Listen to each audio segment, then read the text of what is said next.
My task is to talk about prevention and treatment, not only about treatment. And thinking about this issue, and I think that the story of intellectual disability has changed over the years.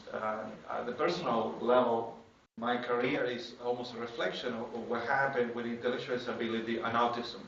So we can no longer look at intellectual disability prevalence, etiology, prevention, and treatment without having to acknowledge that many of those patients will have the comorbidity of autism.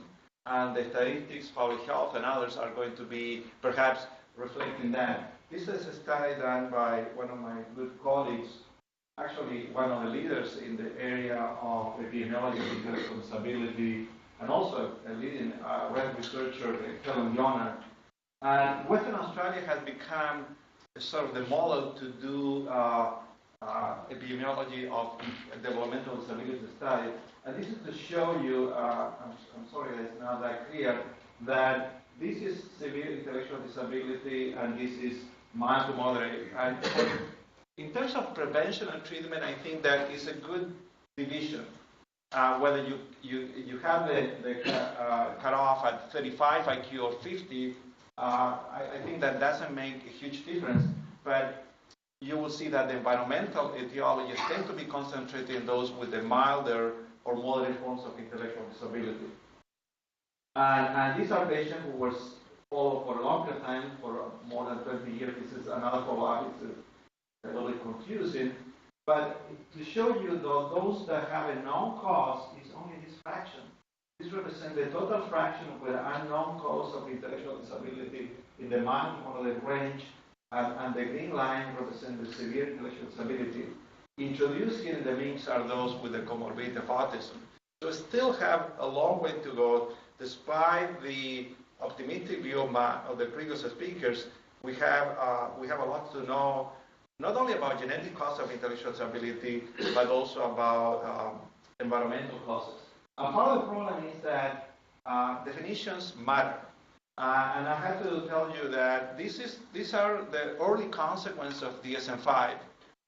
Mea culpa, because I was part of the group, but we tried to improve the diagnosis of both intellectual disability and autism, and this is only the beginning. It takes a few years after a change in definition of diagnostic criteria begins to be evaluated properly. So what you see here is a study that we did shortly after the release of DSM-5, that actually there was a decrease mainly in the mild group. And this is due to the changes with less emphasis on IQ and more emphasis on adaptive behavior. I don't have time to go into this, but we estimated that anywhere between 5 and 10% of intellectual disability, mainly mild, is now not being diagnosed if you use DSM-5. Now, if there is a consequence also for autism, and this is a study done by the CDC, in which they show that the consequence in those with ID plus ASD is actually the stricter criteria, the more stringent criteria in DSM-5 means that there's an increase in 10 to 15%. And where are those individuals? All those individuals are going to be now under autism or learning disability. So they are going to be there. So when we talk about prevention and treatment, of course, the beginning is the diagnosis. I mean, diagnosis is everything. And the goal is ultimately prevention, which is disorder specific, and not these big umbrella terms. Intellectual disability or autism is like to say cancer. You know, there's a big difference between pancreatic cancer and some cancer are much more manageable, like colon cancer. Both are GI cancers. So if you extrapolate that to our field, the devil is in the details. This was already mentioned. This is another study from Helen in Western Australia, and I show it because in Australia, the Aboriginal population has a lot of socio-economic problems. So they are a group that gets a lot of attention, and there is a lot of comparisons that naturally to the rest of the population in Australia. But to give you an idea, mild to moderate intellectual disability, when the comparison group which is sort of genetic intellectual disability group, is compared with those that have alcohol diagnosis, we're talking about doubling the prevalence of intellectual disability in the mild to moderate and also in the severe group. As you can imagine, the Aboriginal population, the numbers are higher, the proportions are higher, there's more intellectual disability in general, but it's actually not necessarily more the proportion of alcohol related. So the maternal alcohol issue is one of the preventable causes of intellectual disability, and it's across the board. My scientific view, and when I was putting it together, I said, well, this is like a sort of knee-jerk reaction. It's about mild to moderate intellectual disability. Actually, it's not. Some of these environmental factors have an impact on severe intellectual disability. It's not only genetic. Now, someone will say, well, this is a mess. Now we have autism in the mix. How are we going to know what we're talking about? Actually, there is some orders in this seemingly chaotic situation. And this is an example of another work that Helen did, looking at what's called socio-demographic factors, which tend to be maternal and perinatal risk factors. Those that you link to mild to moderate intellectual disability. When you divide that and introduce the autism, you see a factor, you see a clear separation. Up here is mild to moderate ID with no autism versus at the other end, autism without ID. They are the two opposites in terms of environmental factors. Environmental factors seem to have, particularly the perinatal, greater impact on mild to moderate ID without autism versus the opposite. The lowest risk is in those with autism without ID. So this is the beginning. And as I said, this is actually even pre-DSM-5. So we need to sort this issue, and we need to understand this because we tend to make a statement that are really very general. And again, if we want to be effective in terms of prevention and treatment, we need to know what we're dealing with. A few days ago, I came back to the United States from Europe, and one thing that was striking upon my arrival in Washington, D.C., was to see all these signs, all these displays from the CDC about Zika and other infectious diseases. Actually, you don't see that in Europe. And I was trying to reflect what does it mean. I had to talk about this because the issue of infectious diseases continue being a problem. Like Curtis mentioned, they come with no announcement or very little announcement. And now we got Zika, and it's still around. It's still a concern when you enter in the U.S., and I don't need to tell you all what needs to be done. But it's not only about viruses. It seems to be that viruses are those that come with this without announcement and create this terrible tragedy from HIV infection to Zika. Bacterial disease is still around. So we may not see that as a prominent issue in South Carolina or the United States, but it's still an issue. This is a paper, a group of papers in the journal Clinical Infectious Diseases that just came out a couple of months ago, showing the role of the group B streptococcal infection at all levels. They're talking about maternal, perinatal, and this is to show you the neonatal encephalopathy that usually leads to intellectual disability.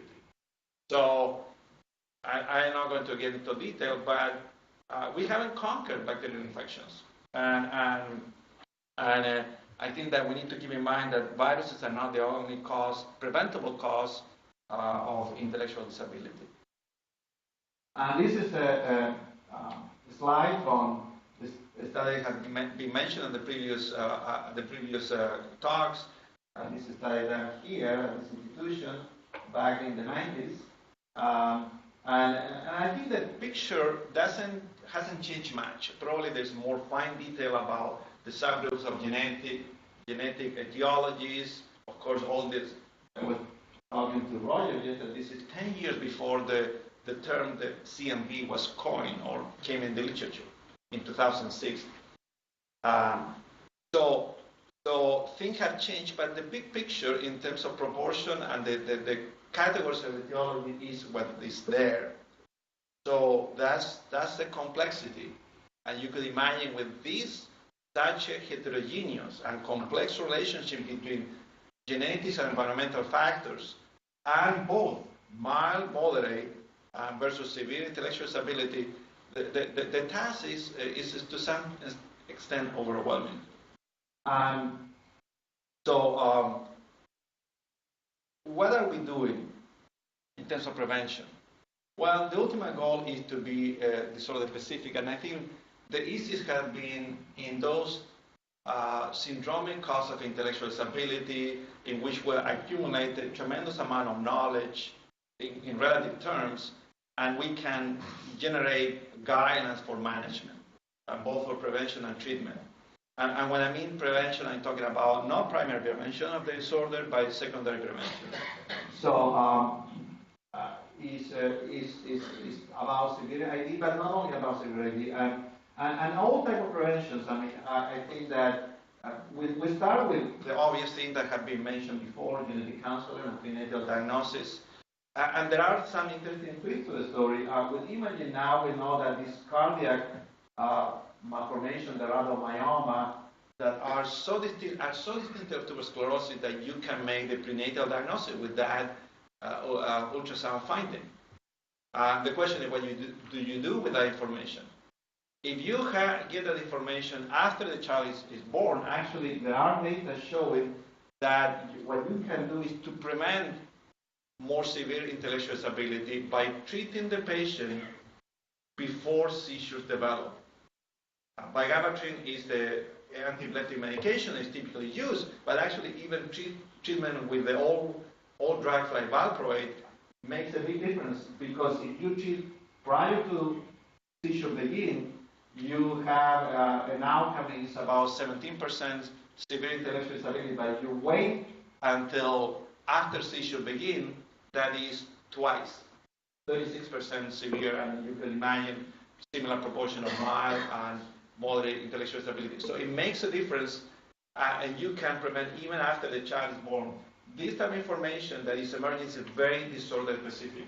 It cannot apply.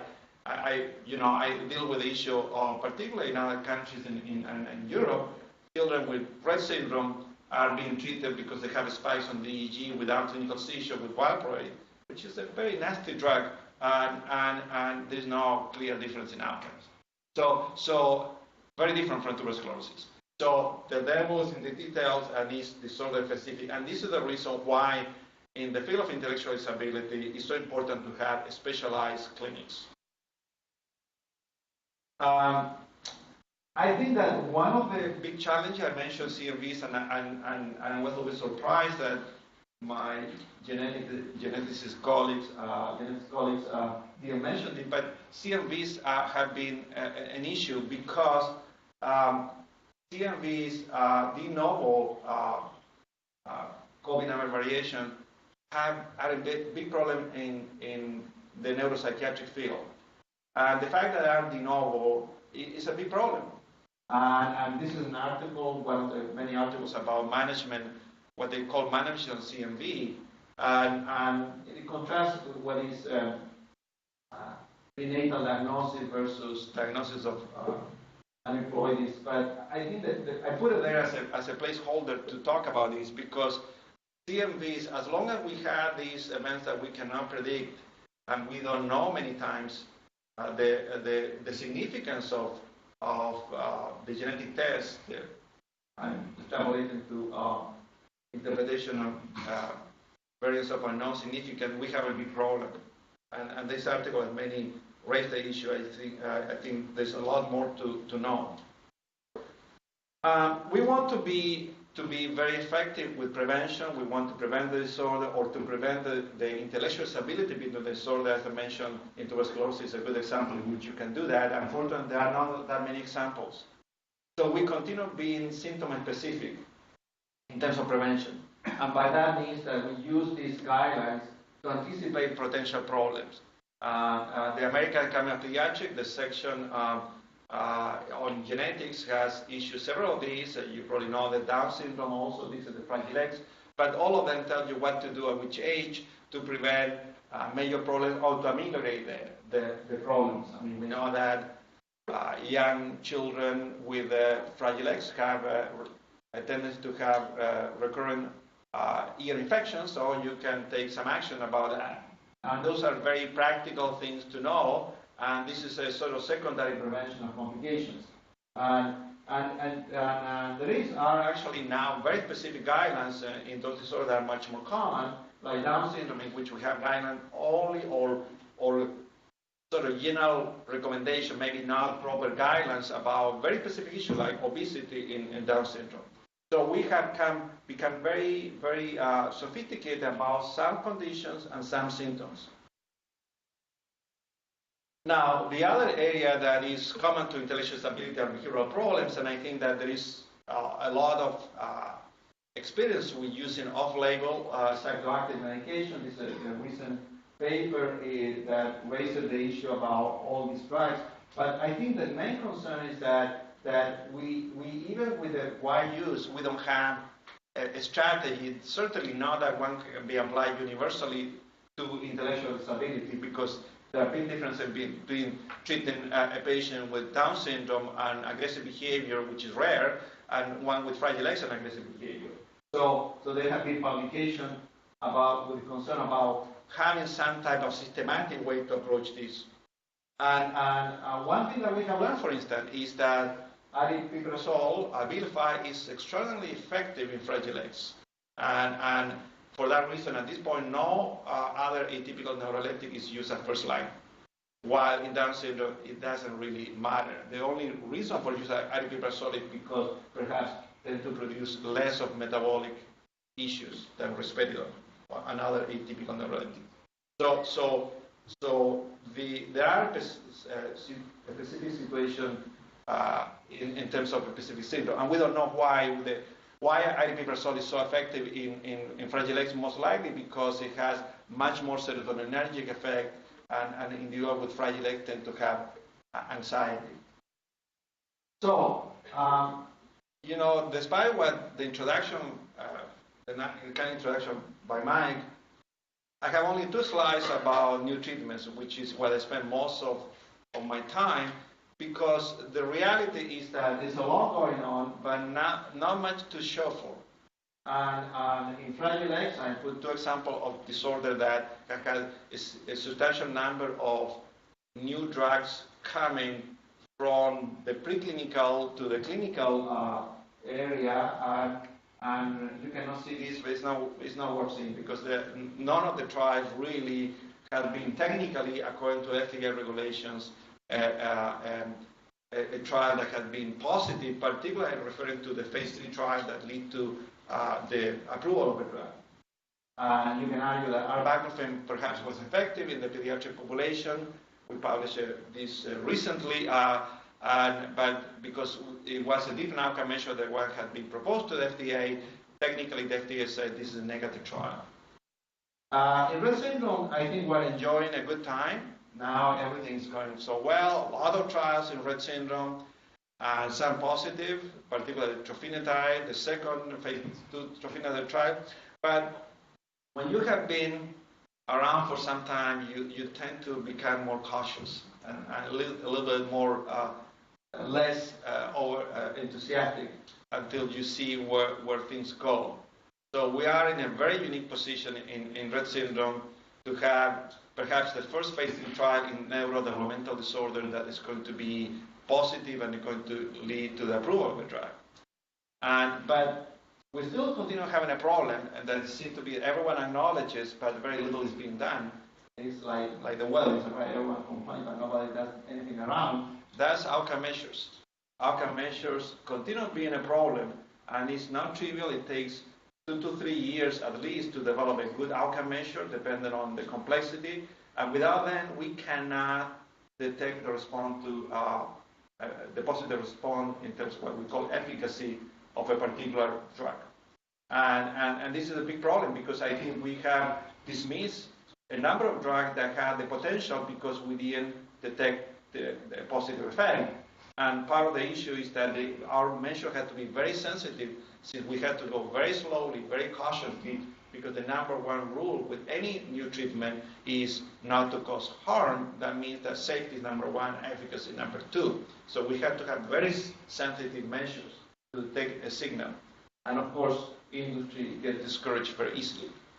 So I hope that by the end of 2018 or perhaps the middle of 2019, we have good news. The first drug approved for one autism disorder, which hopefully going to be trofinetide for Rett syndrome, but time will tell. The other thing I want to mention is we have begun a new era, at least in intellectual disability, with the first gene therapy trial. This was announced in June. This is part of the press release. That the foundation that was behind the work with a particular company released this. It's one of the two Rett foundations, the Rett Syndrome Research Trust. The details, I think I can mention that at our case review monthly meetings. The idea is to deliver the magnitude, the coding region. Obviously, we're not delivering the protein, we're delivering the DNA, a construct that is specifically for one of the two isoforms. And the complexity is that you can now restore everything in the way it should be. So this is the most abundant isoform in the brain, probably the most important, but not the only one. This is the E2 isoform. And there is a lot of work on delivery of genes and different type of vectors. The brain, since we're talking about intellectual disability, represents a particular problem because the cells are stable cells, they don't replicate. So you need to have a system of integration and delivery integration that takes into account that the cells don't replicate, with the exception of astrocytes and microglia. So the dilemma is now what to do. Well, there are ways, and this is where this particular type of adenovirus type gene, the serotype number 9, it seems to be particularly effective, more than 8. But the problem is that we're targeting neurons. But the astrocytes and microglia do a lot. Particularly astrocytes are very important in the functioning of neurons. And the paper was published about a week ago showing in iPS cells, in neurons and astrocytes derived from iPS cells, how important the astrocyte neuron interaction, and that case was when you're looking at the bad things that can happen in autism using IL-6, identifying IL-6 as the culprit. A lot of work needs to be done in this area. The question with drugs, and even more with gene therapy, when are we ready? How good has to be the preclinical data to move to patients? Inevitably, the mouse model has been very disappointing in terms of telling us what is going to be the effect of a particular drug. With gene therapy, I don't see why it's going to be different. They don't tell you the symptom. They only represent a good way to screen that you have a good chance that the drug is going to work in humans. So when are we ready? I don't know. And that's a question for everyone. I think our family wants treatment not only today, yesterday. Thank you.